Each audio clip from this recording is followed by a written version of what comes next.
Good afternoon students. Class 6 सभी बच्चे अपनी हिंदी व्याकरण की बुक निकालिए। क्लास 6 के सभी बच्चे अपनी हिंदी व्याकरण की बुक निकालिए तथा चैप्टर फर्स्ट खोलिए। भाषा, लिपि और व्याकरण। प्यारे बच्चों, भाषा, लिपि और व्याकरण ये चैप्टर आप पहले first, second, third, fourth, fifth में आप ये सब पढ़ चुके हैं कि भाषा किसे कहते हैं, लिपि क्या होती है, व्याकरण क्या होते हैं। ठीक है, ये सब आप जानते हैं, लेकिन फिर भी आइए हम आपको इसके बारे में थोड़ा सा और बता दें कि भाषा किसे कहते हैं। भाषा वह साधन है, भाषा वह साधन है जिसके द्वारा मनुष्य बोलकर, लिखकर व पढ़कर अपने मन के भावों या विचारों का आदान प्रदान करता है। ठीक है ना, भाषा कहलाती है। अब भाषा शब्द की उत्पत्ति संस्कृत की भाष धातु से हुई, जिसका अर्थ है बोलना। ठीक है, और भाष से ही भाषा शब्द अस्तित्व में आया। भाषा के दो रूप होते हैं। भाषा के कितने रूप होते हैं? दो रूप होते हैं, एक तो मौखिक, दूसरा लिखित। भाषा का मौखिक भाषा यह भाषा का वह रूप है जिसमें बोलकर मन के भाव व विचार प्रकट किए जाते हैं। बातचीत, वाद विवाद, समाचार वाचन, कहानी सुनना, भाषण आदि के मौखिक रूप हैं। मौखिक भाषा स्थायी नहीं होती है। ठीक है ना। अब है लिखित भाषा। लिखित भाषा क्या होती है? यह भाषा का वह रूप है जिसमें मन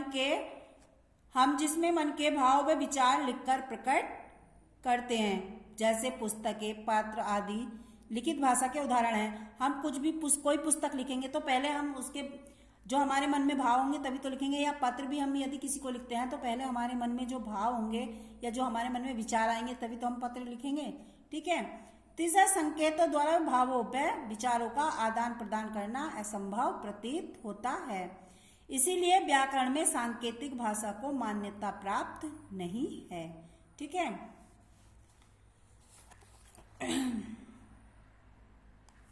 अब देखिए, मातृभाषा वह भाषा के प्रकार। मातृभाषा वह भाषा होती है जिसे बालक सबसे पहले अपनी माता व परिवार से सीखता है।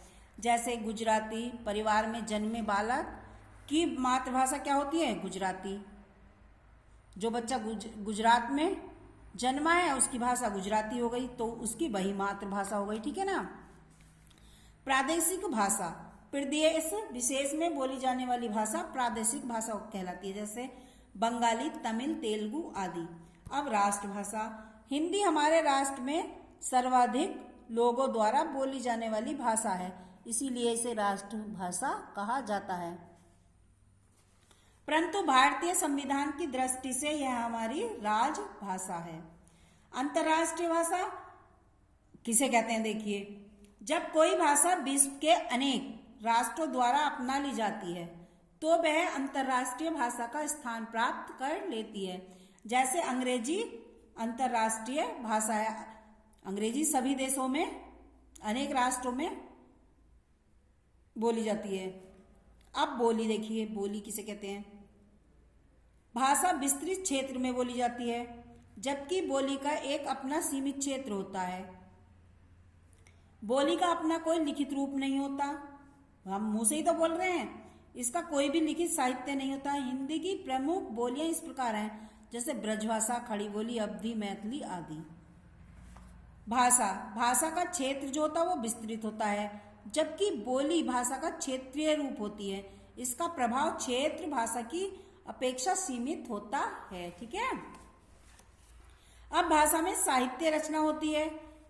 भाषा में साहित्य रचना होती है। बोली केवल बोली जाती है, यदि किसी बोली में साहित्य रचना होती है तो वह बोली उपभाषा बन जाती है, जैसे ब्रज और अवधी। भाषा का प्रयोग सरकारी कामकाज में किया जाता है। जो भाषा होती है उसका प्रयोग तो हम सब सरकारी काम कार्य में कर लेते हैं, पर बोली का प्रयोग किसी सरकारी कामकाज में नहीं होता, बल्कि किसी क्षेत्र विशेष के जन सामान्य के परस्पर व्यवहार या विचारों के आदान प्रदान में होता है। बस बोली से हम, जैसे हमारे घर कोई अतिथि आए या कोई भी वहीं का है तो हम उसके साथ बोल सकते हैं, बाकी इसको किसी सरकारी कार्य में प्रयोग में नहीं ला सकते। जैसे हिंदी है, हम हिंदी में लेटर लिखते हैं या किसी चीज में, तो क्या हम बोली थोड़ी ना बोली में थोड़ी ना लिखेंगे, बोली भाषा में। 20 तथा भारतीय राज्यों में बोली जाने वाली भाषाएं। विश्व के विभिन्न देशों में विभिन्न भाषाएं बोली जाती है। जैसे चीन में चीनी भाषा बोली जाती है, जर्मनी में जर्मन, फ्रांस में फ्रांसीसी, इंग्लैंड और अमेरिका में अंग्रेजी, जापान में जापानी, रूस में रूसी। ठीक है, इसी प्रकार भारत के अलग अलग राज्यों में अलग अलग भाषाएं बोली जाती हैं। इनका विवरण निम्न प्रकार से है।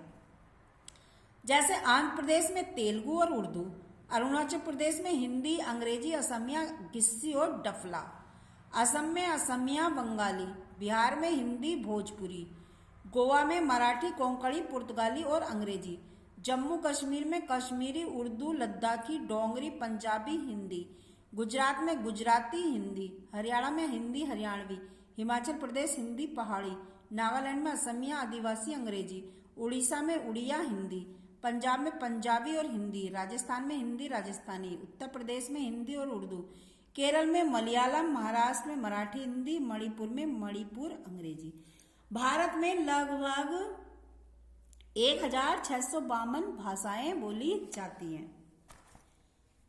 ठीक है, हिंदी भाषा के लिखने के ढंग को क्या कहते हैं? हम लिपि कहते हैं। आप लिपि पर आ जाइए कि लिपि हम किसको कहते हैं। लिपि कहते हैं भाषा के लिखने के ढंग को। संसार की प्रत्येक भाषा, जो हमारे संसार की भाषा है अलग अलग, प्रत्येक भाषा अलग लिपि में लिखी जाती है। जैसे हिंदी, नेपाली, संस्कृत, मराठी भाषाओं को देवनागरी लिपि में लिखा जाता है। कुछ भाषाओं की लिपियां निम्नलिखित है। जैसे हिंदी जो लिखी जाती है वो देवनागरी में, उर्दू फारसी में, संस्कृत देवनागरी में, पंजाबी गुरुमुखी में, अंग्रेजी रोमन, गुजराती देवनागरी में। सभी लिपियां बाईं ओर से दाईं ओर लिखी जाती है। केवल फारसी लिपि दाईं से बाईं ओर लिखी जाती है। ठीक है ना। देवनागरी लिपि का विकास जो हुआ वो ब्राह्मी लिपि से हुआ है। कौन सी भाषा से हुआ है? ब्राह्मी लिपि से। अब व्याकरण पे आ जाइए। व्याकरण, भाषा और व्याकरण के बीच जो है वो बहुत घनिष्ठ संबंध है। व्याकरण वह शास्त्र है जो भाषा को शुद्ध रूप से बोलने, लिखने और पढ़ने और समझने में सहायता करता है। व्याकरण में भाषा को नियमित व व्यवस्थित बनाने के नियम होते हैं। व्याकरण की सहायता से हम भाषा का शुद्ध व प्रभावशाली प्रयोग करना सीख पाते हैं। परिभाषा देखिए व्याकरण की। वह शास्त्र जिससे भाषा के शुद्ध रूप और प्रयोग का ज्ञान होता है उसे हम व्याकरण कहते हैं। भाषा और व्याकरण में क्या संबंध है?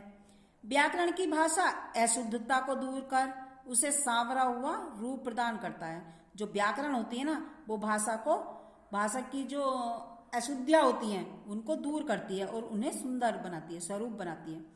अब व्याकरण भाषा को निश्चित सीमा में बांधता है। जो है ना, व्याकरण जो है एक निश्चित सीमा में बांध देता है। अब समय के साथ साथ भाषा में हुए परिवर्तन की व्याकरण समीक्षा करता है तथा उसके लिए नियमों की रचना करता है। अब देखिए व्याकरण के अंग। व्याकरण के मुख्य रूप से निम्नलिखित 3 अंग माने गए हैं। एक तो वर्ण विचार, शब्द विचार और वाक्य विचार।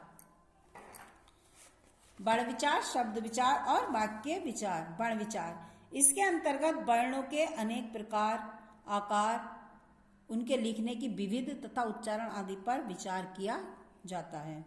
शब्द विचार इसके अंतर्गत शब्दों के रूप, भेद, महत्व और उनकी उत्पत्ति, व्युत्पत्ति तथा बनावट आदि पर विचार किया जाता है। वाक्य विचार इसके अंतर्गत वाक्यों की रचना, उनके भेद, उपभेद, उनके पारस्परिक संबंध, रूपांतरण, उनकी शुद्धता, अशुद्धता तथा ब्राह्म चिन्हों आदि पर विचार किया जाता है। आइए देखिए, आओ दोहराएं।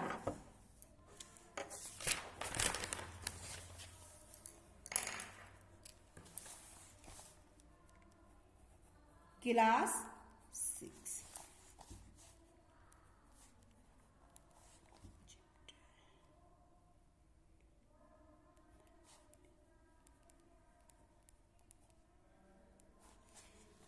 देखिए, हम अपने मन के भावों को या विचारों को भाषा के द्वारा अभिव्यक्त करते हैं। भाषा के मुख्यतः दो रूप होते हैं, मौखिक भाषा व लिखित भाषा। लिखित भाषा स्थायी होती है तथा मौखिक भाषा अस्थायी। हिंदी हमारी राष्ट्रभाषा व राजभाषा है। भाषा का क्षेत्र विस्तृत जबकि बोली का क्षेत्र सीमित होता है। भाषा के लिखने के ढंग को लिपि कहते हैं। व्याकरण से हमें भाषा के शुद्ध रूप व प्रयोग का ज्ञान होता है। ठीक है, अब देखिए, पहले आप ये करेंगे, रिक्त स्थानों की पूर्ति कीजिए। फर्स्ट है आपका, हम अपने मन के भावों या विचारों को कैसे व्यक्त करते हैं? भाषा के द्वारा। फर्स्ट में आएगा हमारा भाषा। हम अपने मन के विचारों को कैसे अभिव्यक्त करते हैं? भाषा के द्वारा। भाषा स्थायी होती है। कौन सी भाषा स्थायी होती है? लिखित। लिखित भाषा स्थायी तो हो ही गई, क्योंकि वो मिटेगी थोड़ी ना। जो लिखा गया सो लिखा गया, वो स्थायी हो गई। और मौखिक जो, वो अस्थायी हो जाते हैं। उसे हम कुछ देखा तो नहीं, प्रूफ थोड़ी ना है हमारे पास।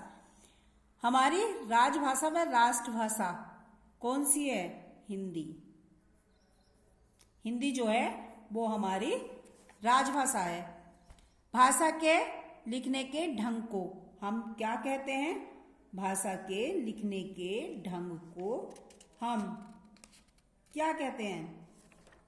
बताइए। लिपि कहते हैं। इसमें आएगा लिपि।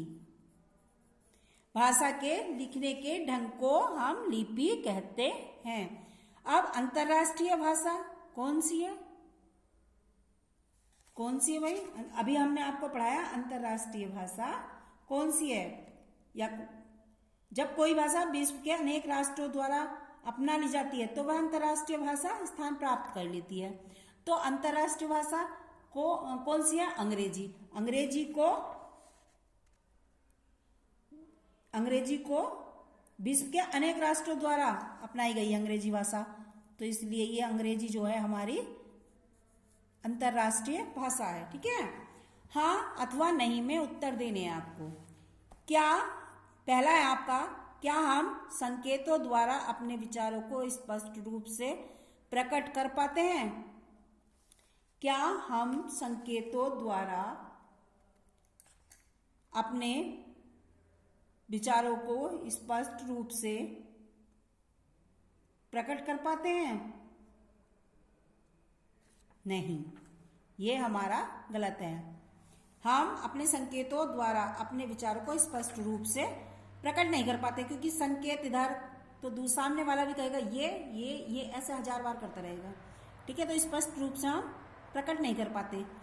क्या भाषा सीमित क्षेत्र में बोली जाती है? नहीं, ये भी हमारा गलत है। भाषा विस्तृत क्षेत्र में बोली जाती है, तो ये भी हमारा रॉन्ग है। क्या उत्तर प्रदेश में हिंदी व उर्दू भाषाएं बोली जाती हैं? बताइए, उत्तर प्रदेश में कौन सी भाषा बोली जाती है? हिंदी और उर्दू, ये हमारा सही है। क्या पंजाबी भाषा देवनागरी लिपि में लिखी गई है? ये गलत है, गुरुमुखी में लिखी गई है। ठीक है ना। क्या व्याकरण में भाषा को नियमित व व्यवस्थित बनाने के नियम होते हैं?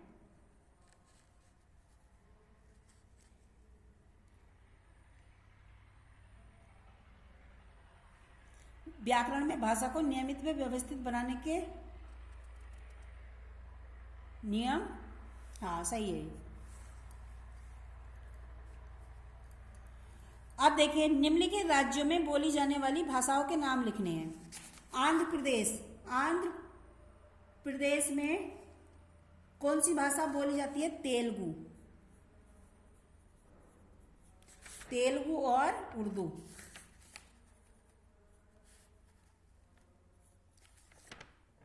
अब आइए बिहार में कौन सी भाषा बोली जाती है?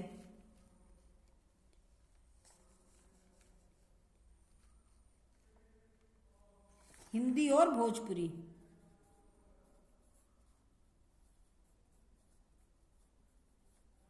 अब आता है महाराष्ट्र। महाराष्ट्र में देखिए कौन सी भाषा बोली जाती है, मराठी और हिंदी। केरल, केरल में कौन सी भाषा बोली जाती है, मलयालम।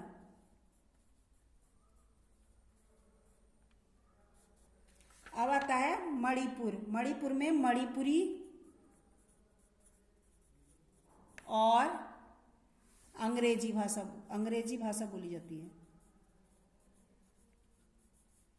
अब है राजस्थान। राजस्थान में कौन सी भाषा बोली जाती है, राजस्थानी और हिंदी।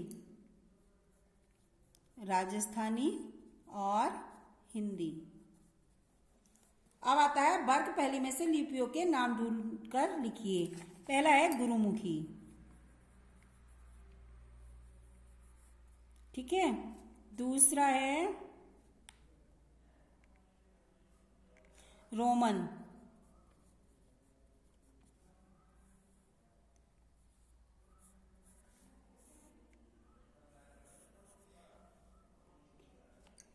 गुरुमुखी, रोमन। अब है देवनागरी, फिर है फारसी, गुजराती,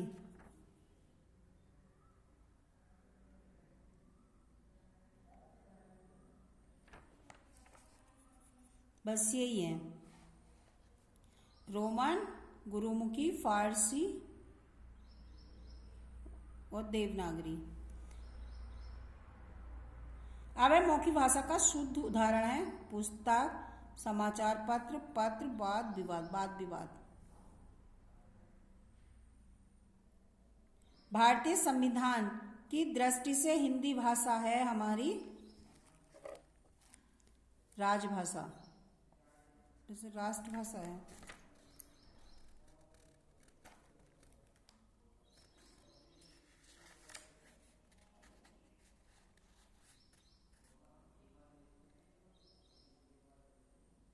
राष्ट्रभाषा है, राष्ट्रभाषा।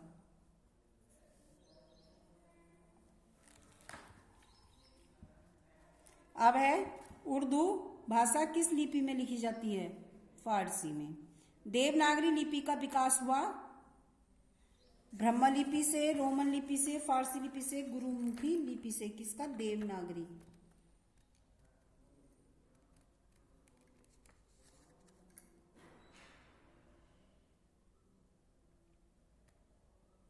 ब्राह्मी लिपि।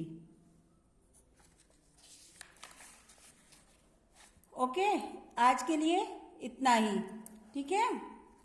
ये सब आप अपने नोटबुक में करेंगे।